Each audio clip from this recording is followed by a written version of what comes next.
So this form we have here is a simple form. We have only one group with two controls inside this group. In a large complex application, you might have a form with multiple subgroups. So let me show you how to implement that.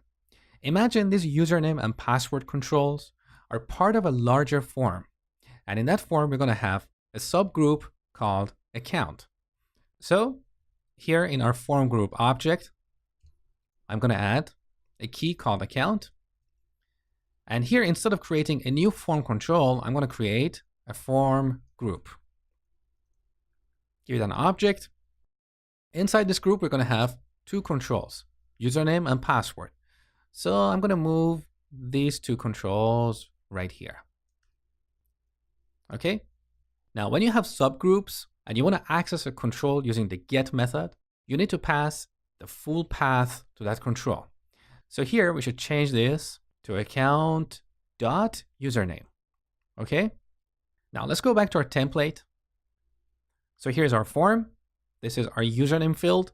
And note that here we're using form control name to associate this input field with the form control object we created in our component. Now, if you go back to the browser, we're going to get an error. Let's have a look. So this is the error. Cannot find control with name username. Because username is no longer a root control. Now it's part of a group called account. So in Angular, just we have this directive called form control name. We have another directive called form group name. So let me collapse this form group here. So we have two form groups, username and password. I'm going to add a new div and move these two form groups inside that div. So here is a div. I'm going to wrap these two form groups with this div, okay? Like this.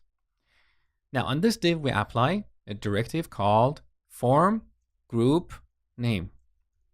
And here we set the name of our group, which is account. Now, let me expand this. So with this change, when Angular sees this directive here, form control name, it's going to look up the username control under the account group. So if you go back to the browser, look, the error is gone. So this is how you use nested groups in a form.